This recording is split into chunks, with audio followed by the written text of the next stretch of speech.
Hello, you wonderful people, and welcome to another episode of Not Too Comic Book. This being a show where I talk about TV shows that are adaptations of comic books. For today's episode, I'm going to talk about the series premiere of Dandadan.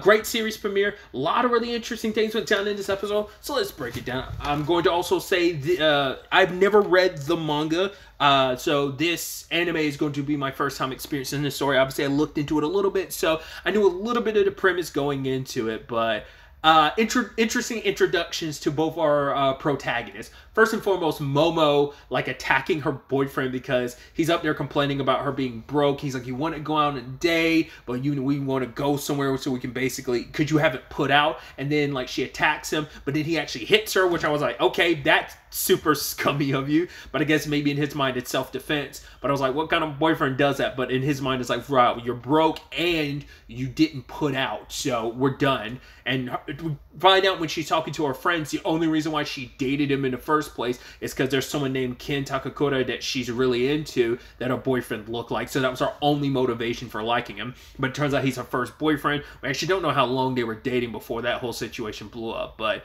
her later on in the hallway when she's kind of like how that's animated. I don't know what that is, but I don't know. It's so weird and trippy. It's not trippy, but it's so off-putting, like the way it's animated. How like it almost seems like she's like, there's like this not depth of field, but it's just like this, like the way she's like, her legs kind of extend out as she's kind of almost like shuffling down the hallway. I don't know why that animation kind of took me for a loop, because I was like, oh, it's so weird how that's animated. Like, I don't know why, like, not in a bad way, it's just like, oh, it's just so interestingly animated. Maybe I'm just being weird.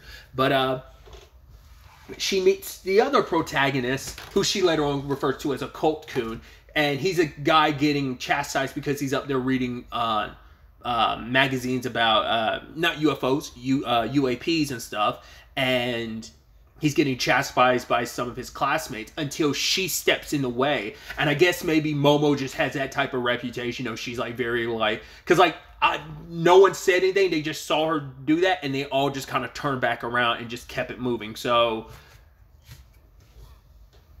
she kind of just ended up bouncing. And I love that Ken's like, no, you obviously must be in love. And she's like, what are you talking about? He's like, the fact of the matter is, we've never talked before, but you sat down and defended me. But he was also kind of thinking like, I don't know, I can't really, the way he said it at first made it sound like he's like, oh, you're in love with me, that's why you're defending me. But I think for him, it's like, no, you must love this stuff too. You must be super into it. And he starts going on and on about like, oh, the US military knows that aliens are out there, so they've ended up creating their own space force, and Japan's doing kind of a similar thing, creating like, you know, anti-alien stuff, and he's super into this stuff. But like Momo doesn't believe in any of it, and she thinks it's hogwash, and it's just like, and she ends up accidentally overstepping, and it's like, right, that's why you don't have any friends and stuff like that, because of the crap you believe in. But then she does apologize, because she's like, yeah, because of that, I shouldn't have said that. That's not right. I mean, we understand later on why she defended him in the first place. It's because she herself kind of got bullied. Not to the extent, I mean, that probably made her grow a tougher exterior. That's probably why she is, like, the firecracker that she is. It's probably because, like, she got chastised when she was younger, and it made her kind of have a tougher exterior and wanting to be, you know. I mean, she obviously has friends at school, but, I mean, she has enough of a reputation. Like I said, when she went to defend him, the other kids fell in line, so people know not to mess with her, I guess. She's kind of got that, I guess, tsundere delinquent thing going on for her, or probably just delinquent vibe in general.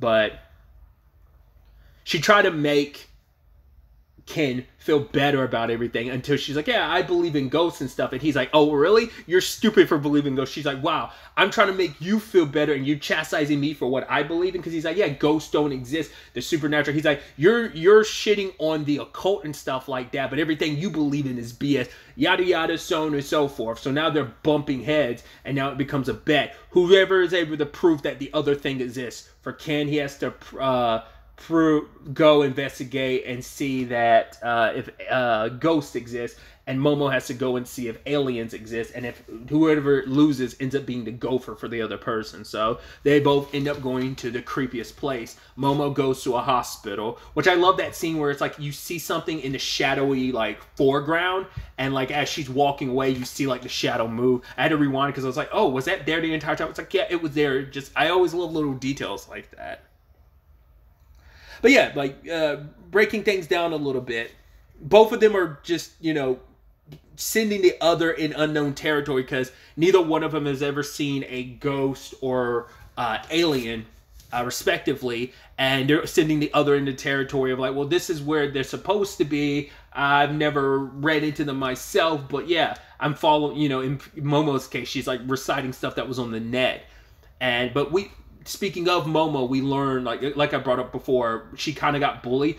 What really hurt her the most was being bullied by the boy that she liked. So her grandmother, she had talked about this, like the reason why she believes in ghosts is because her grandmother is a powerful spirit medium. And for her, it's a situation of, she talks about it too, that she doesn't have her parents. Like either like she was probably super young when they died, so her grandmother raised her. And she loved her grandmother, but her grandmother would have her constantly do that thing where she has to put her, like do her thing with her hand and her finger above her head. It was kind of a good luck charm. Like she would have to keep that up all the way to school to kind of protect her, but she would get chastised for it. And what cut deep was the boy that she liked did that. And so it made her eventually start resenting her grandmother, who she loved and admired and believed, until like it's like, oh, the boy I like is starting to do that. I don't like that. And she even says like for a long time she didn't talk to her grandmother, but then eventually it's only recently that she started to talk to her grandmother again.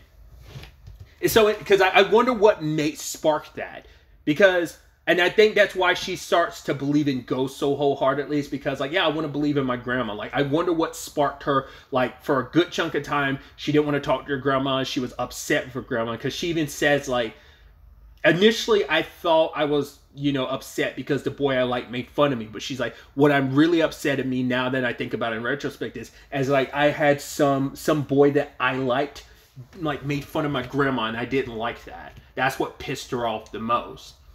And so it is that thing of like, what, you never really have that perspective on things, you know, it's always in hindsight. So I wonder what that thing was that made her kind of start being like, okay, I believe in ghosts, because it's like, oh, I've spent so long discounting my grandmother, and for what reason? It's like, my grandma's always been good to me, she raised me, she's always given me nothing but love. So how could I, like, you know, turn my back on her? So she eventually started believing in ghosts wholeheartedly. And I don't know if she fully believed, but I think she did, because she was like, I'm never going to doubt my grandmother again.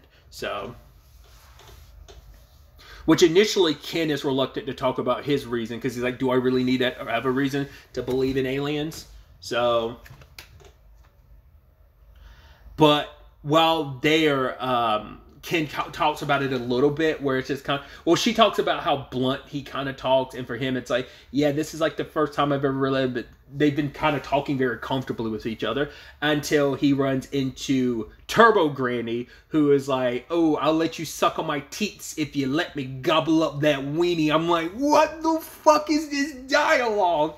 And then he takes off running, and it's like, yo, you don't run, because if you do, and Turbo Granny beats you in a race, she will curse you. Well, it turns out, unfortunately, she super outpaces Ken, and he gets cursed, while Momo gets abducted by some aliens, strip off her clothes, have her strapped down to, you know, what was their names, like the Saporians or something like that, because they're from Sapo, and essentially they reproduce by cloning, and they've gotten rid of emotions and all this other stuff, but to basically be able to kind of evolve their people, they need women. So they've taken an interest in human women, and they want to, like, oh, they want to reach in and they want to insert their junk, their mechanical junk, inside of Momo and take her uterus and her bananas. I don't know if they're making the assumption that females also have penises too. I don't know if that's what that's in reference to, because they were like specifically saying, we're going to take your uterus and your banana. They try to use psychokinesis to, like, oh, we'll enhance your desires and turn you on, and it's like, oh, she was resisting it, and then the phone starts ringing, and suddenly Ken pops out with the Turbo Granny possessing his body. It's like and just how that's animated and just like sticking out one limb and just crawling out the phone. I was like, well, okay, this is. I knew going into this, just for the premise and what I knew watching a trailer, that this was gonna be a weird anime. But it's like, yeah. Once you start getting into some of the dialogue, you're like, yeah, and just everything that went down in this episode, you're like, that's crazy and weird. Which he, possessed by Turbo Granny, he ended up taking out 2 of them pretty quickly, dodging their attacks, being super fast, but he couldn't get the last one and got attacked. And, he talks about his circumstances of why he likes aliens so much. It's like, he didn't have any friends growing up, and so from a very young age he was always trying to reach out to aliens, but they never responded. No one, even when all the times he was getting bullied by humans for standing out and being weird, like just to deal with their own boredom. He's like, even then, nothing I ever did, none of you ever reached out to me, no one ever took notice of me until Momo did. She like defended me, someone she didn't even know, and because of that, I will fight you, even if I have to like be cursed in the process and become a monster. I'll do it if it means protecting. Which you're like, oh, that's really sweet. But his badass moment kind of falls apart when he gets attacked again, and he's like, yeah, I don't think I'll be able to do it. She's like, don't give up so quickly. But while the aliens are trying to do what they do, Momo remembers what her grandmother said about like gathering her chi in her abdomen. She was just like not wanting to listen because all she could think about was like being made fun of at such a young age. She's like, I hate you, Grandma. But then her grandmother's words resonate with her, and she awakens her psychic powers. And I love that we find out the ship is actually the moon. It's like, it's disguised as the moon. I was like, oh, that's so... Because like when she's waking her powers, like the place starts shattering. I was like, whoa, is this technology or is it just a straight up like mystical illusion? But it's like, no, it's a cloaking technology. And the ship ends up revealing it. So I thought that was a dope reveal. Luckily with her powers, she's able to remove Turbo Granny from Ken, but the problem is that the curse cannot be lifted unless you beat her. And as long as she has his weenie, there's no lifting the curse. So they have to track her down in the tunnel, fight her and beat her, and get his penis back. I was like, wait, so she legitimately took your penis? It seems like. I don't think it's just like an Austin Powers of, well, I guess it's the same thing, because I was like, I guess I always interpret the mojo as just like, oh, I still have my penis, but I just don't have my mojo, baby. But it's like, maybe it always, I haven't seen the Austin Powers movie since I was like a kid, so I might be misremembering. It might be like no, that's actually his junk. I thought it was like liquid, like kind of being like, oh, the vitality of his penis. I'm saying the word penis so much, sorry. But I don't know if it's like a, no, I legitimately took your penis. And you have to, if you want it back and to lift the curse, you have to come and beat me. And called her a gaudy hag. So yeah, one person got abducted by aliens and unlocked psychic powers. The other one got possessed by ghosts. So hey, aliens are real, ghosts are real. And the only way to keep Ken completely under control is for Momo to use her powers to keep him in check. And it was really sweet of him offering his clothes, because he's like, oh, like, you need clothes. So he strips himself off and gives her his clothes. And it's like, right, I'm going to go off and handle this on my own. He's like, you shouldn't get involved in this. But she's like, why can't you just ask for help? And it's like, for him, it's just like, well, not the easiest thing, because he's never really had to rely on a person before, because he's never really had any. We don't know what his family circumstances are. We know Momo's, but we don't know what's going on with his situation.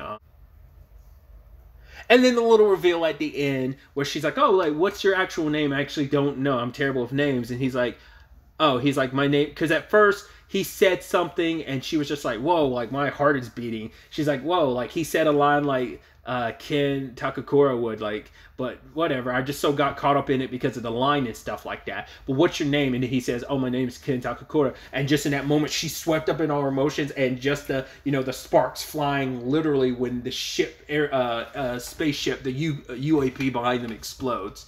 So I know that this is kind of like a bit of a romantic comedy element to it as well. So I wasn't expecting that to be, especially considering like how this started off. I wasn't kind of expecting. I mean, I thought it'd be like later on the road they would set that up, but it's like, no, they kind of start that from the beginning. Like I said, kind of a wild episode. I mean, obviously, this episode covered all the stuff I kind of went into this knowing, but it's still kind of wild to see, and it seems like it's going to be one of those weird shows. I think I made this comment, maybe even talking about Mob Psycho, giving me this vibe. But this in particular kind of gives me the same vibes as I kind of referenced this recently about something else too, but it kind of gives me Princess Resurrection vibes. Princess Resurrection kind of told it this line of like weird supernatural stuff. It's like if you've never read it or watched it, it's a comedy horror series. That it blends a lot of fantastical stuff and science fictional stuff. There's like androids. I think there's alien stuff, but it deals with mainly supernatural stuff. So like the more occult stuff. So this series kind of gives me that same vibe with the blend of both. So dealt with the aliens, but I'm sure they'll be back and all these other spirits and stuff like that. I'm really curious to see kind of what the story ends up being. Well, other than just trying to get back, you know, Ken's thingy, as Momo puts it. So what that involves, the other characters we get to meet, because it's not just them fighting aliens and ghosts. I know, it's other characters too. Who those characters are, what circumstances lead them all together. I wonder if it's going to be one of those series where it's like they deal with all the crap, but no one else in town is aware of it, or is it going to be that thing of everyone in town's aware of it, and it's just like, I mean, a freaking UFO blew up in an old abandoned hospital. It's like, what's the public reception going to be like? Is someone going to cover that up? Like, are the aliens going to cover that up, or what? Or is there going to be another organization that covers that up? Kind of like because I've obviously been watching anime, like Mission Yosakura Family, how like the Yosakuras in general, like they're spies that help, or they have connections that help cover up stuff so it never really makes it to the public eye. I wonder if there's going to be something like that. But yeah, like I'm excited to see this series and see where it goes. I've only ever seen the one trailer. There's like 3 or so trailers out, but I made sure to only watch one. So I don't, like I said, other than that basic premise, I don't know what else to fully expect, like to see what this series is. I really like the intro and the outro. I like the intro like a lot. I'm curious if that cat thing at the end, like the one that's kind of doing all that stuff at the end in the ending, will that be relevant to the show? You'd assume it would be, but in what capacity, I have no idea.